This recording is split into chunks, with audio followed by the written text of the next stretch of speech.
Are we live? Hey, yes, we are. We're live. All right, welcome. Hello.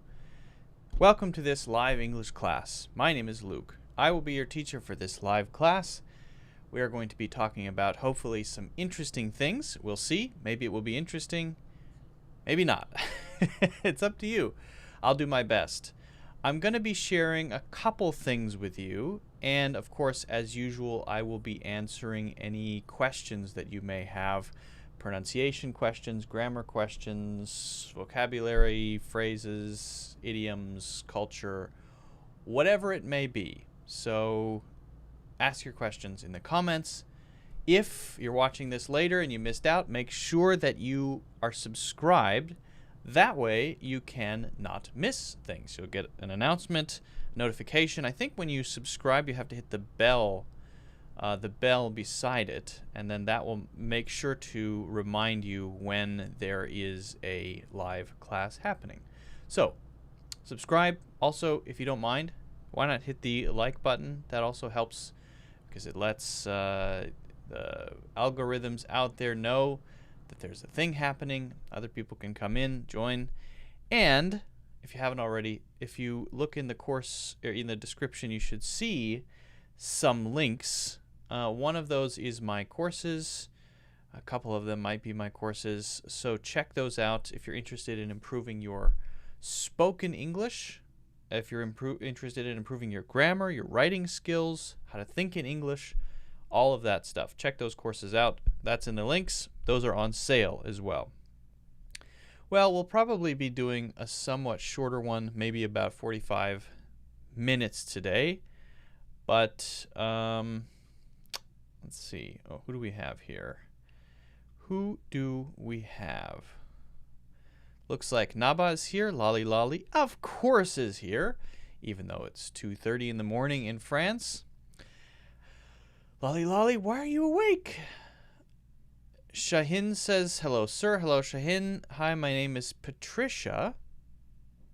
I want to do this. Yeah. Patricia says, hello, my name is Patricia. I'm from Argentina. Hello, Patricia. Welcome, welcome, welcome, welcome, welcome. Shahin, how are you doing? I'm doing well. I check out all your YouTube videos. Oh, well, thank you so much. Well, some people are watching on YouTube, some people watching on Facebook. Doesn't matter. We're on both places. All right. Well, guys, as we get more people coming in, I just want to make a quick reminder that there will be a new video on Friday. So make sure you check that out.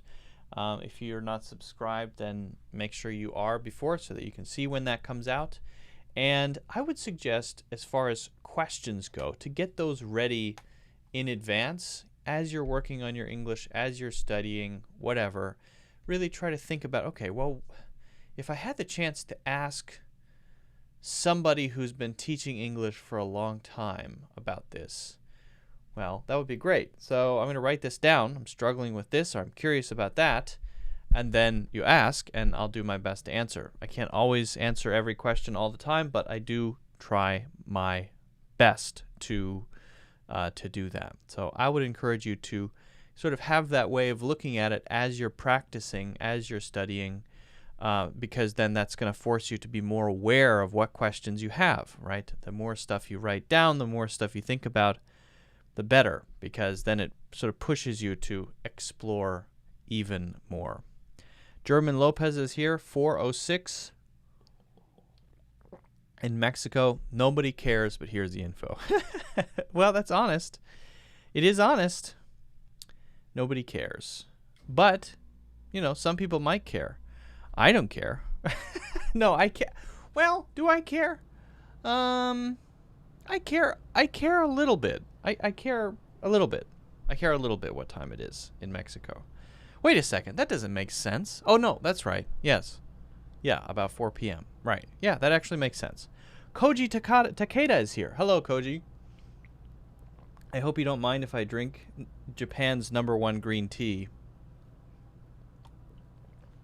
Unless it's only #1 in America, and it's not actually #1 in Japan. There's another example of that. What do they say? Oh, there's a beer, right, an Australian beer. And the beer is called Foster's. And the advertisements in America say Foster's, Australian for beer, right? And that suggests, oh, well, this beer must be very popular in Australia, right? Oh, everybody must drink it in Australia. That's the feeling you get, like, oh, I'm going to buy some Foster's because I know that that's what they drink in Australia. Then I later found out from some Australian friends that I think one of them had never even heard of it before, and the other had heard of it, but said it's not. We don't drink that in Australia, right? So the question is this really Japan's #1 green tea, or is it not? Anyway, it's delicious. Oh, it is #1 in Japan as well. Oh, good news. That's good. So I know. I'm learning a lot today. It's very good. It's thirst quenching. Okay. What is the #1 thing that people drink as a sort of drink in the daytime, right? Some cultures, that's maybe coffee. Some cultures, maybe tea. For example, in China, people do drink a lot of tea, but it changes throughout the season. In the wintertime, it's more black tea. In the summertime, it's more green tea. America is definitely coffee. People drink a lot of coffee throughout the day. And I drink coffee throughout the night as well. But that's just me. Let's see. What else would there be? Other countries? Let me know in the comments. I'm curious. It was first bottles or canned green tea in Japan. Yeah. There is... Koji, correct me if I'm wrong here. So we have something that people drink when they play sports, right? Because you want to replace... You drink wine during the day, Patricia? At work, you drink wine? Okay. I mean, to me, red wine or something like that is something you drink at night, right? When you want to relax, but you wouldn't be in a meeting, yes, I think so too. What, anyone want some more, right? That just doesn't seem right. Although, if that's true, that's very cool. That is so cool, if that's true. I don't think that's true, Patricia. There's no way. I hope it is, though. If there's a place where people drink beer all day, in an office at work or in university or something like that, that's funny. Anyway, as I was saying, yes, so the sports drink that you use to replenish your electrolytes in America is called Gatorade, right? I'm sure you've heard of Gatorade. And it's fine, but in my opinion, it's too sweet. It's too sweet. Now, there's another drink that I discovered when I was living in China, and I'm going to show a picture of it. Just bring up a picture here, and it's called Pocari Sweat, and I believe it is also Japanese. And I gave it to a friend once in Japan. No, not in Japan. I gave it to a friend once in America, because there's a Japanese supermarket near my house, and I gave it to a friend, and he said, "What? Is this actually Sweat?" So it's called Sweat, so it made my friend think that it was Sweat. And then my friend said, "Oh, this is disgusting. This is terrible. I can't believe it," and wouldn't even try it, right? So I think in America we have a sensitivity to kind of what things are or what they look like. There's a tendency to... This is Pocari Sweat, and it's great. I personally love it because it tastes less sweet compared to something like Gatorade, right? Gatorade is so sweet, and this one is like that. It replenishes, it quenches your thirst, but it's not so crazy sweet, and so I like it for that reason. But I think, generally speaking, a lot of people in America are very sensitive about what something appears to be, and that can easily ruin the appetite that they would have for it, right? Like, here's a piece of fish. Well, if it's shaped like a fish, I don't want to eat it, right? If it's still a fish and I have to pick the meat off, right? There's great fish that you get in China, and it's got chilies on it and oil, and it's delicious. And it's a fish. It's got a head. It's got a tail. You take the fish. You take the meat off the fish. A lot of people in America wouldn't want to see the fish. Just show me the fillet of the fish. Don't show me the whole fish, right? And that's true for, I think, in general, American cuisine. Generally speaking, people don't want to be reminded of the animal that it comes from. People don't want to be reminded of the thing that it comes from. People want it in a form that looks totally different from maybe what it is. Or in the case of something like Pocari Sweat, we want it to look nothing like sweat, even though it's called sweat, even though it isn't sweat, obviously, right? So anyway, I think that's an interesting cultural point. Lolly Lolly says, do robots love beer? I love beer. I don't know. Maybe you're the first robot to love beer. Bye. Patricia's children are calling her after a long day drinking wine at work. Now she's got to go be a parent. Okay. Well, fair enough. Thanks for joining. What was I going to mention? Oh, yeah, the coffee thing. So this is one thing that I think, there's something else I want to talk about, but I do want to mention this interesting point about coffee. And I might have talked about it before, but I really think it's interesting. So there's a famous period that's known as the Enlightenment.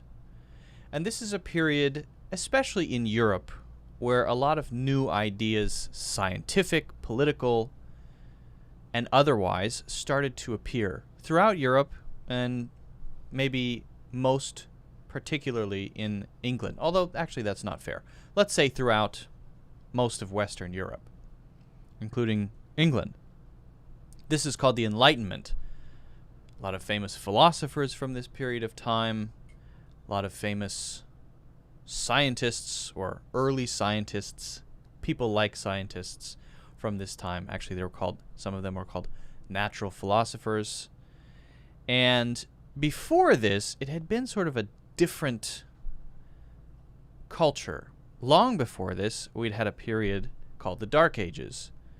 Now, there are a lot of different reasons why that happened. Part of it was the fact that the Roman Empire had fallen, the Catholic Church had risen up, and Europe fell into this sort of period where there weren't a lot of new ideas. Well, then there was something called the Renaissance that happened in Italy in the 1500s, and it started to sort of gain momentum and eventually led to this period called the Enlightenment. Now, at the same time, there were explorations happening around the world, and things were being brought back to Europe. Things like sugar, things like silk, things like coffee.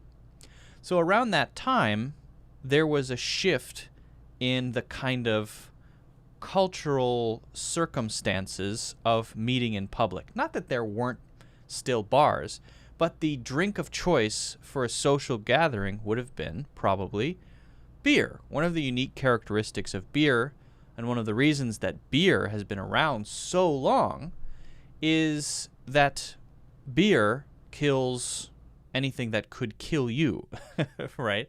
So if you drink beer, generally speaking, you know it doesn't have maybe bacteria in it that's going to give you some sort of terrible illness, like a lot of water did. So people didn't just, have a glass of water. Usually they would have a glass of beer.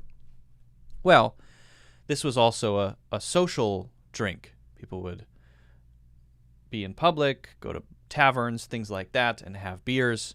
And what happens when people drink a lot? Well, it slows things down. You're less sharp. You're not really on it. You're not really as clear when you drink a lot of beer. Nothing wrong with beer, but it makes people it makes people lose their inhibitions, but it also kind of slows people down mentally, not as sharp. But then coffee shops started opening up, as coffee grew in popularity, right?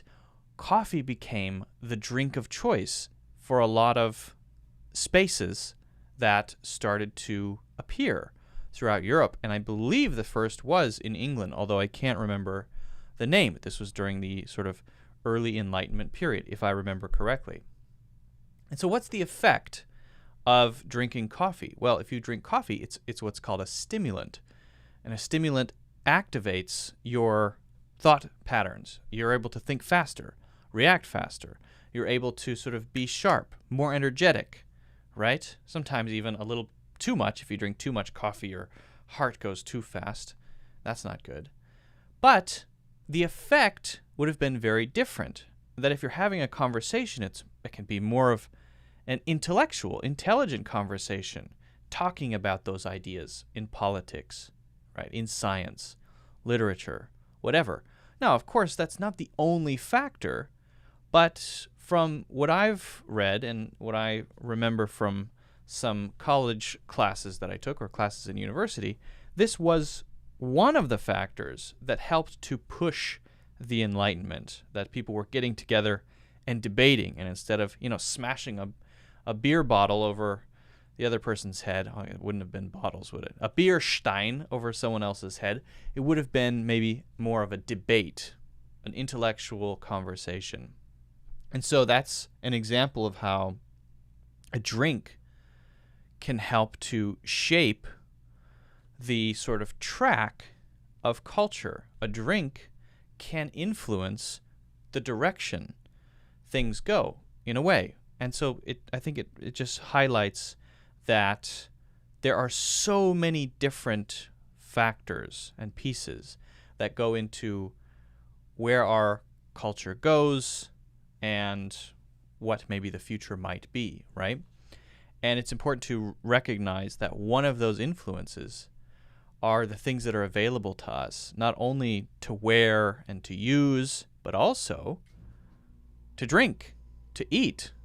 Think about sugar. Has sugar been a positive influence on the world? Well, you could say, yeah, trade and a lot of business, a lot of revenue and money. Yeah, you could say that. However, diabetes, obesity, it's very addictive, right? It causes all kinds of health problems, eating too much sugar. It's not natural to eat that much sugar as we can get now. Very easily, we can go to the supermarket and get as much sugar as we want. That didn't used to be true. It used to be a lot harder to get anything sweet or with high sugar content. So, anyway, I think that's very interesting. Guys, if you haven't already, make sure you hit the like button. Don't forget to subscribe, follow, and if you haven't already, make sure to check out my full courses in the links in the description. German says, we usually mix in Mexico, drink coffee. Sorry, let me read that again. We usually, in Mexico, drink coffee in the mornings and soft drinks at all times. Of course, Fridays and weekends, beer. Yeah. Okay. German, or is it Herman? What are the most popular soft drinks to have in Mexico? I like, if I'm going to drink a soft drink, maybe something like, green tea is good, but if I'm going to have a soda, something carbonated, maybe sparkling water, or maybe a Coke Zero, something like that.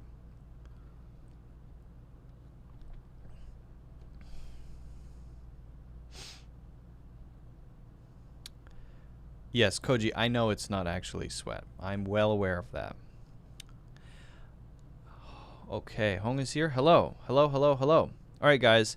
Now that we have more people here, I'm going to start the main topic for today. As I said before, I would really appreciate any questions that you may have about anything English related or whatever, pronunciation, differences in phrases, grammar questions, any type of question you may have. I'll try my best to answer a few, but I do want to get into an interesting question that a lot of people have been asking me about over the last couple of months. So let's see.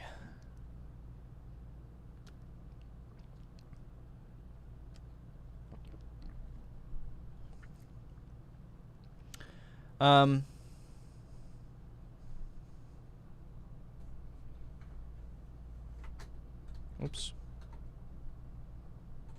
My thing is messed up. Well, one of the most common questions I get from English learners is, do I need a private teacher?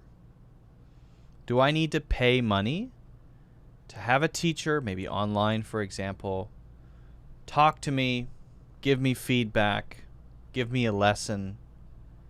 And it's an important question. You have to answer this question for yourself. And I want to say, don't let me tell you that the answer is yes or no, but let me give you some things to consider so that you can decide that for yourself, so that you can decide if the answer is yes or no.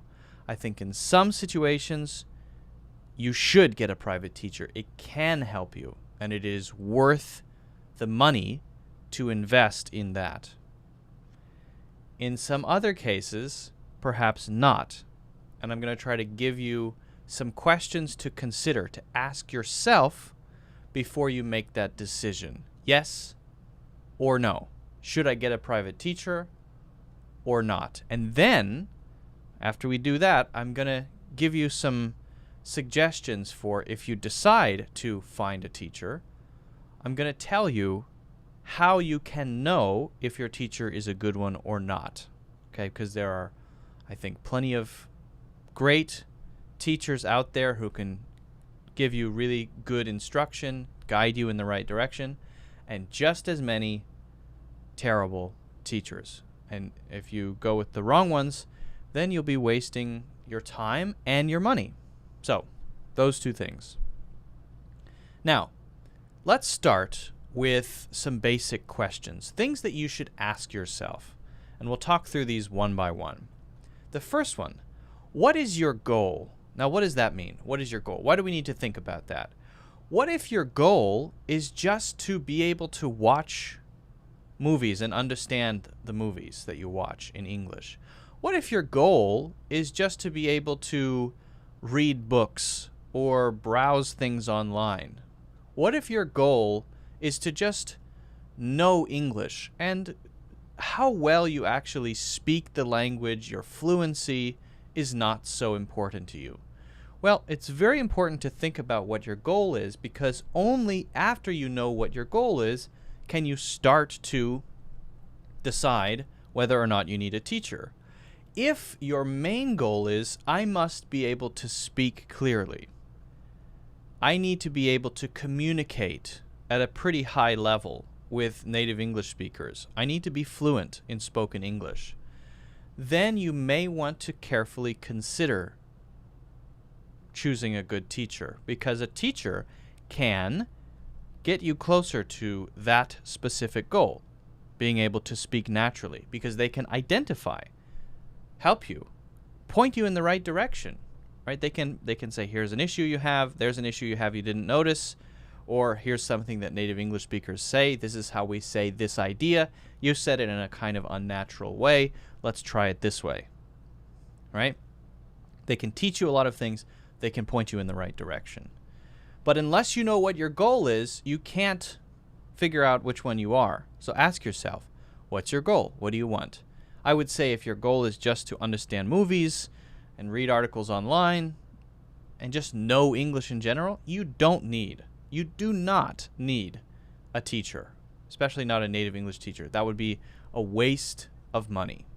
Next one, do you know what your weak areas are? Now, here we're talking just about spoken English, okay? Your level of fluency.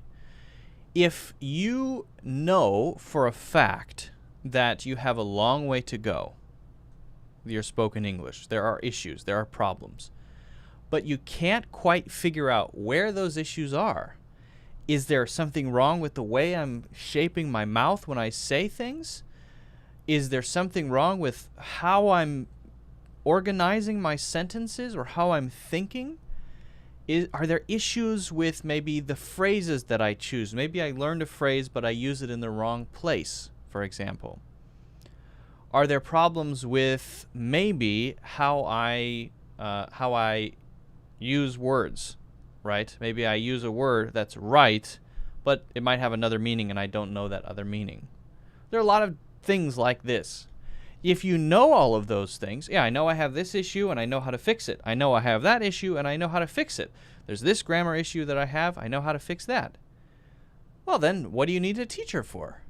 If you know all of the things that you need to improve on to become more fluent, then what's a teacher for? Well, okay, to teach you a few things here and there, but if you know how to do it, you can learn most of the things you need to know on your own.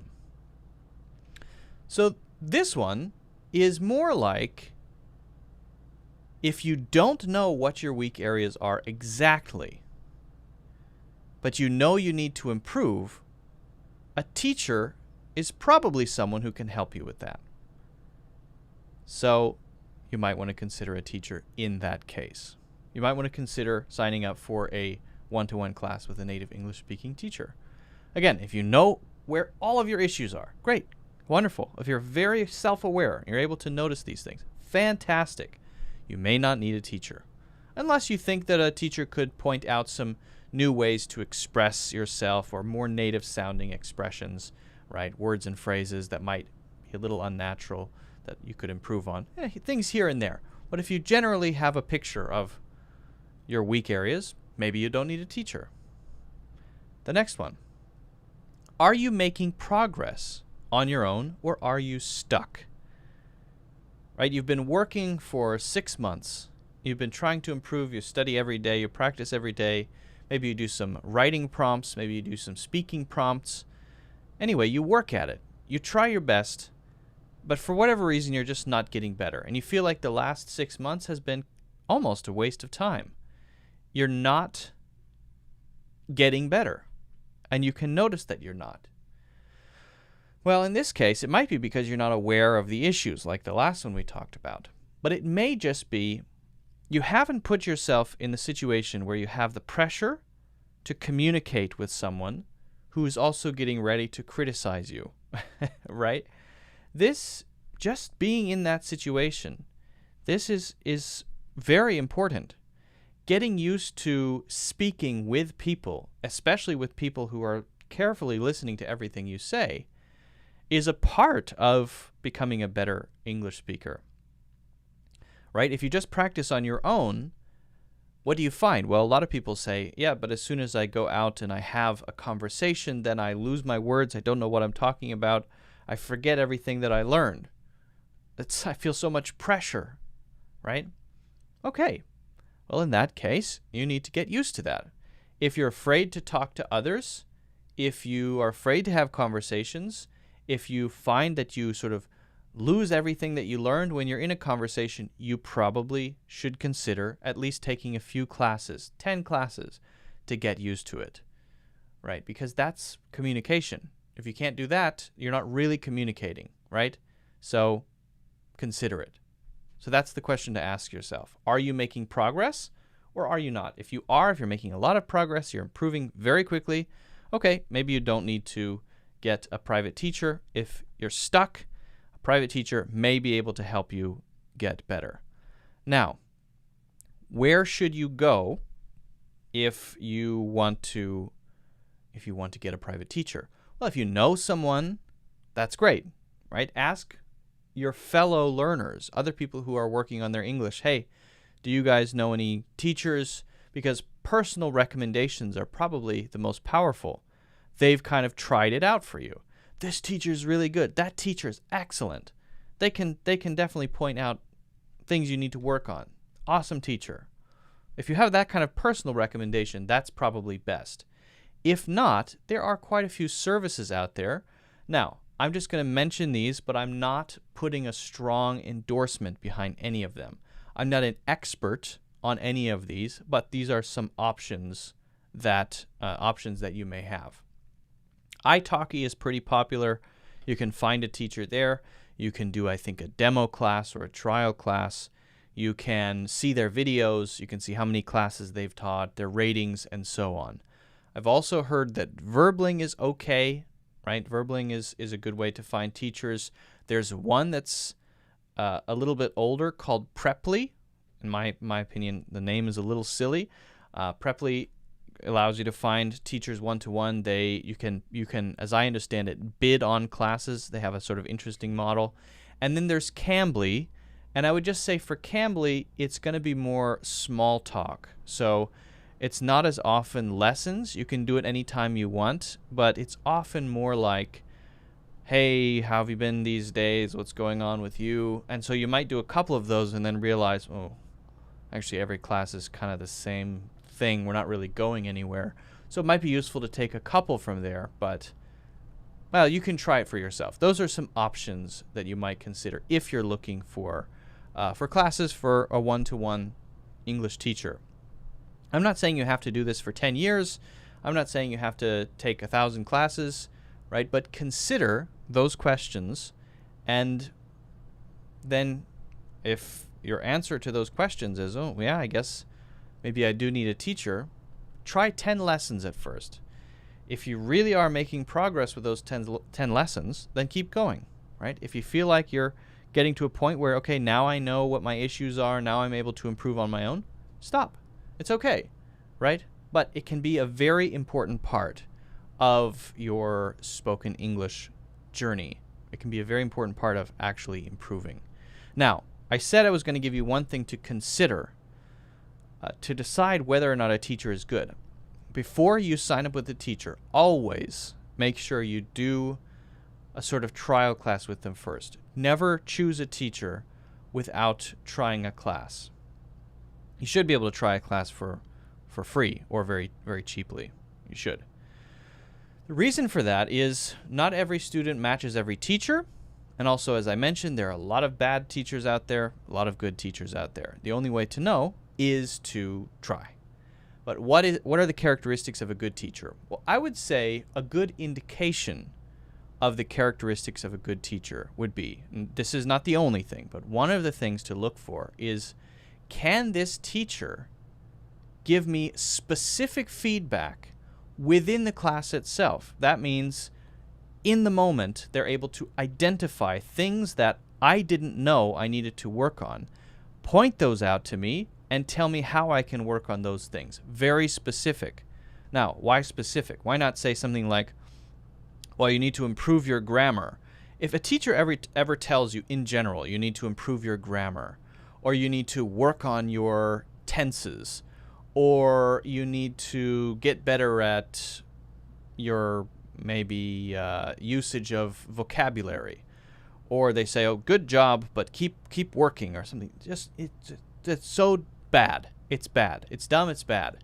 Don't sign up with that teacher. If a teacher can tell you specifically, you said this, and you should say this, and they're able to tell you, right? They're able to let you know what you did, what you said, and tell you how to say it better. Then that means they're very aware, they have experience, they know what they're talking about, they're paying close attention, right? Anytime you get those sort of very general feedback points, work on your grammar, then don't take more classes with that teacher. Not good. Right? Unless you just like talking with them, okay, but it might be a waste of money. So always make sure you get specific feedback, and that would be a good way to decide whether or not they are good at teaching English and they have experience. So hopefully this is useful. If you have any other questions about this, let me know.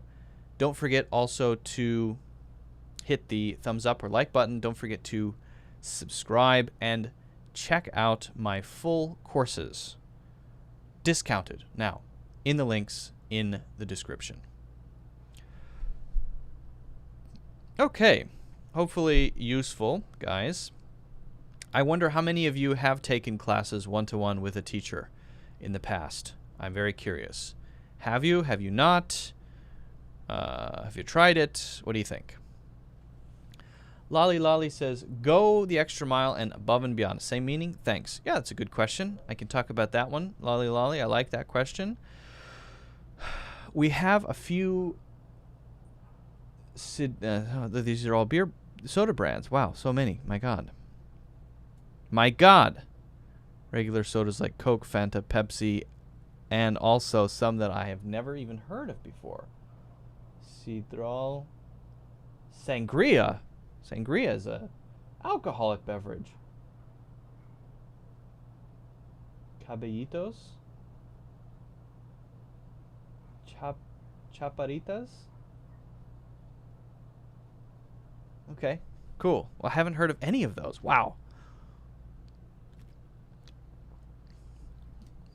Koji says, why many Americans, including English teachers, pronounce a word pronunciation wrong? Do you mean any word, or do you mean the word pronunciation, Koji? Can you be more specific? Do you mean they say it as pronunciation? Is that what you mean, instead of pronunciation? Yeah. If that's what you mean, that drives me crazy. People say pronunciation. It's pronunciation. Pronounce is the verb. If you mean something else, you mean saying other words incorrectly, maybe you can be a little more specific. I mean, there are a lot of variations in pronunciation. So let me know what you meant exactly. Lolly Lolly says, go the extra mile and go above and beyond. Same meaning? Thanks. The simple answer to the question is yes, they're the same. But we should talk about what they mean and how they're used, right? So what does go the extra mile mean? What does above and beyond mean?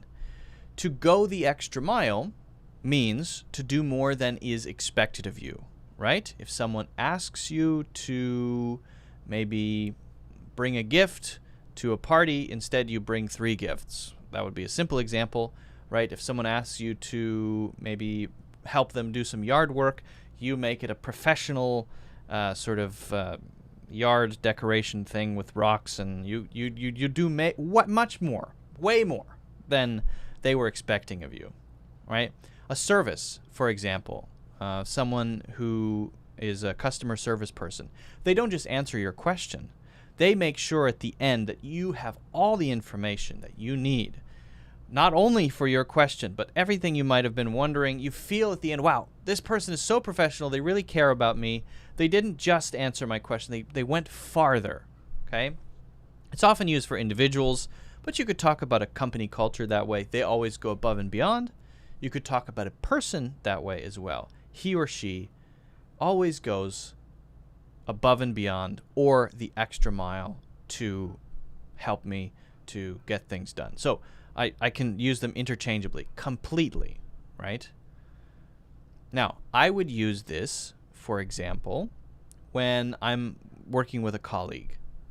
And I asked them, I was recently working with a colleague who was helping me edit a video, right? Not only did this person edit the video, but they also sent me 3 different versions of the video so that I could choose which one I liked better. And the versions were in a place that was very easy to access, and it had subtitles on the video. Whoa, I just asked for the video to be edited. I didn't know that it was going to be 3 versions, all with subtitles. Amazing. You really went above and beyond. You always go the extra mile, right? So go the extra mile, go above and beyond, went the extra mile, went above and beyond. Always means this is the kind of person we're dealing with. This is the kind of company we're dealing with, right? And went the extra mile might be a specific event, a specific thing, right? Oh, I asked you to grab a few things from the supermarket, but you got everything that I needed. Thanks for going the extra mile. You really went the extra mile. Thanks for going above and beyond. You really went above and beyond. And you could add above and beyond my expectations. So that's what this means. It is pretty common. I tend to use both, I would say, fairly equally. So both are common. Both are good. Thanks for the question, Lolly Lolly. If you guys haven't already, make sure you hit the like button. Don't forget to subscribe and check out the full courses on sale in the links in the description. Okay. Koji says, you are one of the few people who says it correctly. Well, there are probably plenty of things I say incorrectly too, right? Nobody's perfect, but I will tell you a few of my pet peeves. I'm actually going to pop this up because I want to mention my pet peeves. Koji Takeda says, why do many Americans, including English teachers, pronounce the word pronunciation wrong? So it's a good question, but I would say one reason is because there's a lot of variation in English and the way people say things isn't always right, but because it's native English speakers saying it, we can't say, oh, you're wrong, right? Although, maybe it's just that they don't know. A lot of people will say pronunciation, whereas the correct pronunciation is pronunciation. Correct pronunciation is pronunciation. Pronunciation is the noun. Pronounce is the verb. Okay. Now, I have a few other pet peeves when it comes to native English speakers and what they say and how they pronounce things, especially in America. And I should be careful in doing it because there are probably things that I say which are incorrect, and they might criticize me or be annoyed with me for saying those things. A pet peeve is something that kind of annoys you. But I have to say it. I have to say a few things about pronunciation. Native English speakers, many native English speakers, when they say the thing that you put in an Americano and a latte, they say, a lot of people say, espresso. Espresso. But it's not called espresso. There's no X in espresso. It's actually pronounced espresso. Espresso. There is no X. Espresso. All right. Now, you may have also seen ETC before. That's an abbreviation, right? It means and more things after that. A lot of people say, and it drives me crazy, etc. Etc. Again, where is the X here? It's going the wrong way. It's not pronounced etc. It's pronounced et cetera or etc. Etc. or et cetera. Those are acceptable to me, all right? To me. Those are acceptable. Not etc. and etc. and espresso. Drives me crazy. So that's a personal thing. I'm not saying, it's terrible, but I do things that annoy people too, probably. For example, I catch myself saying I need to go to the ATM machine. I catch myself doing it a lot. So nobody's perfect. Why is that bad? Well, the M in ATM is machine. So what I'm really saying there is automatic teller machine. I need to go to the ATM machine. I'm really saying I need to go to the automatic teller machine. That's what I'm saying. So that's wrong. So I have no room to criticize people, but actually I can. Why not? And then maybe they can make a video and criticize me. But it should be pronunciation. It should be etc. or etc. And it should be espresso, not an espresso. And there are lots of others too. And spelling is a whole other thing. That's another thing. I often catch myself saying a whole nother, right? But that's actually technically wrong too. It should be a whole other thing. And I have to always correct myself. It's just sort of a habit thing. I think it's an Ohio thing when we say whole nother. For some reason, it's weird. So there are a lot of things that almost any native English speaker will say that are wrong, but it's part of the variation of the language. And maybe in 30 years, saying espresso will be right. Maybe it will even be spelled that way. Who knows? Who knows? That's an interesting point, Koji. But I would say nobody's perfect. Not even the best speakers of a language. Guys, if you haven't already, make sure you hit the like button. Don't forget to subscribe, follow, and check out the links to the courses in the description.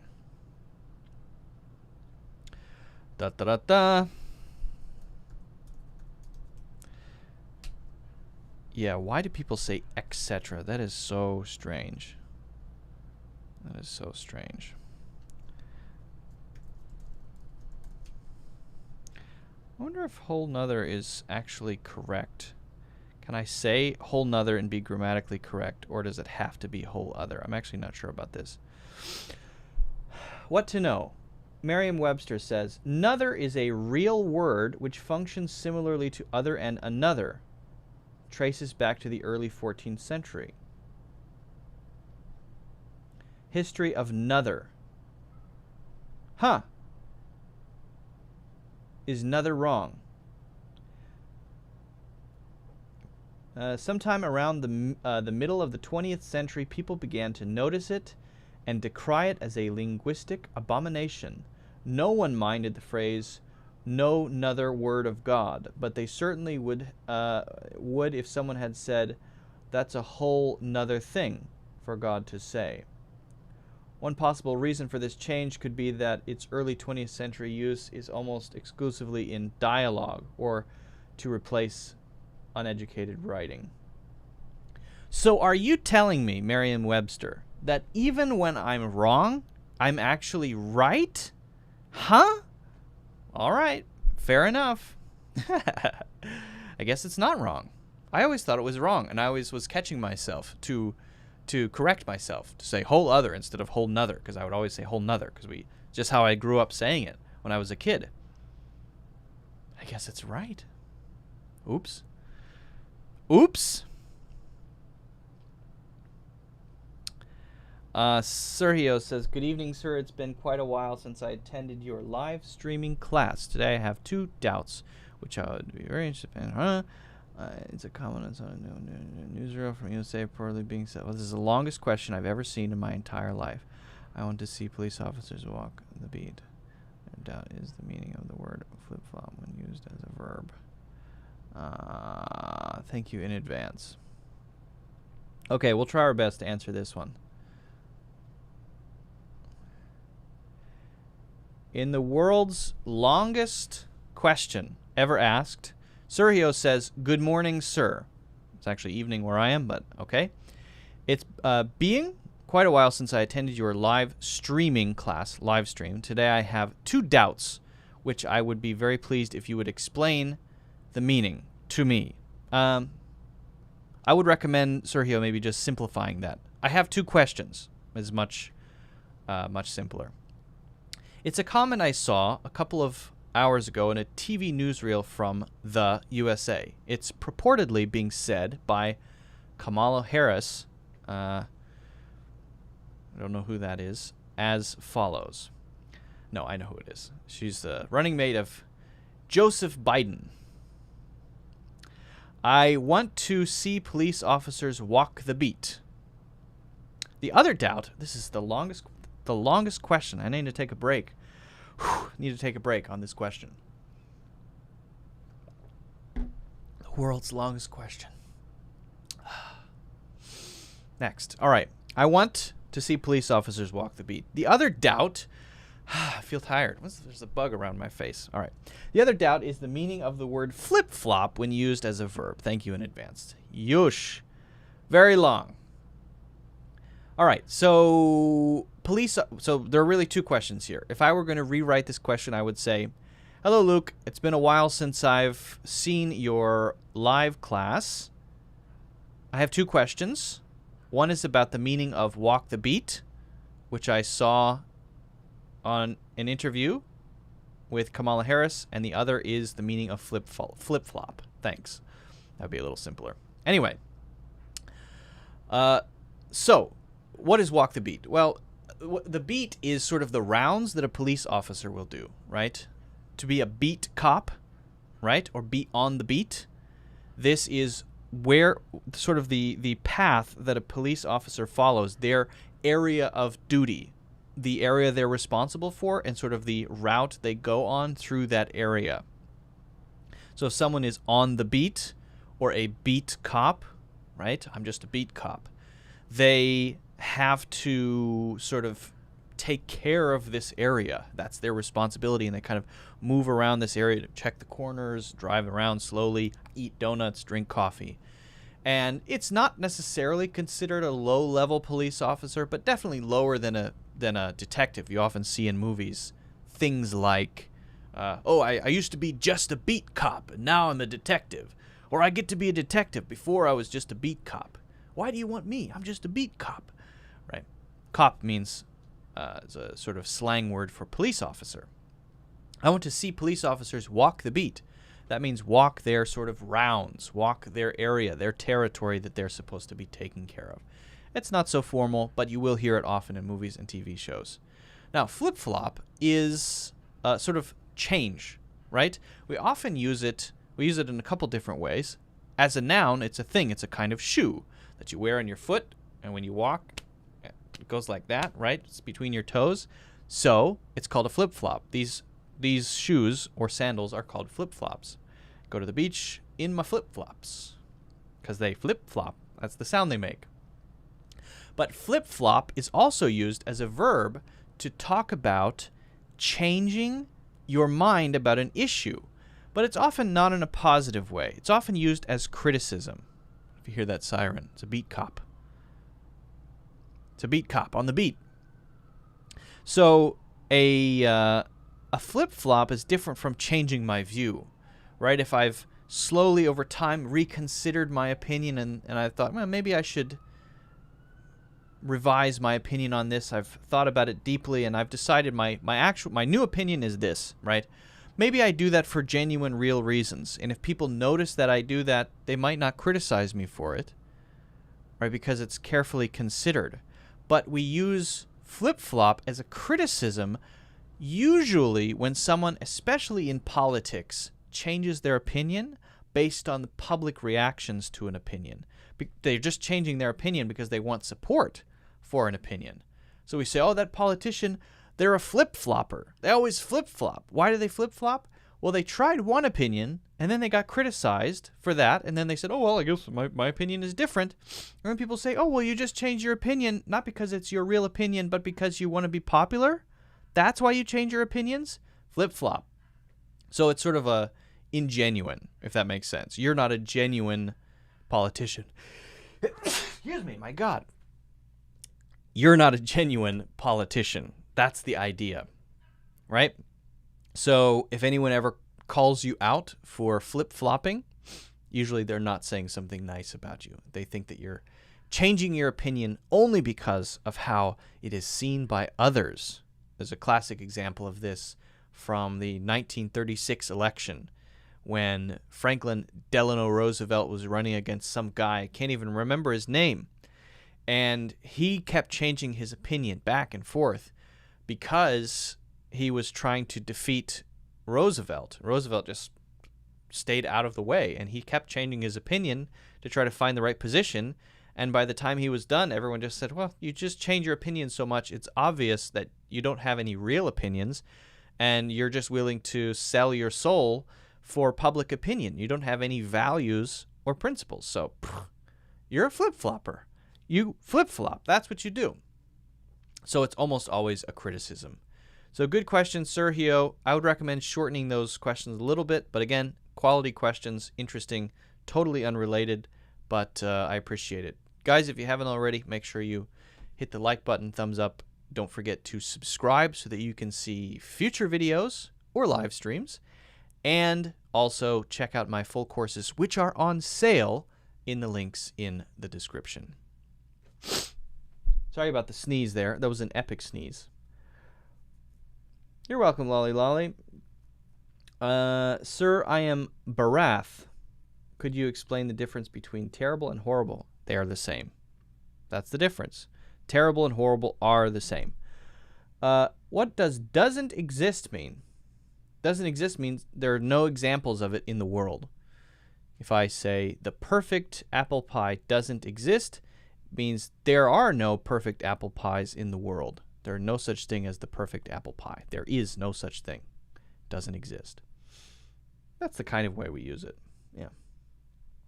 All right, guys. I got to call it a day because I have a meeting in 2 minutes.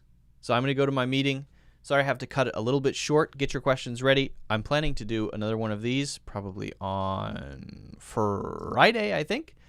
So get your questions ready. Prepare. And I will see you in the next one. And if you haven't already, as I mentioned, don't forget, I would really appreciate if you could make the like button happen. And also make the subscribe button happen. Click on that. That way you can see when the live streams happen. And also the courses. They are on sale. 11 courses available. One of them is free. The other ones are not, but there's a reason that they're not. Check them out. You can preview all of them. You can look at the first couple of lessons for free and see if they might be good for you. Preview the lessons at least. Go to the website. Watch the first 5 minutes of the courses. Say, is this right for me or not? For free. All right. See you guys in the next one. Have a good one. Bye-bye. Lali Lali, Sergio, Visal, Koji, thank you all very much. Bye-bye.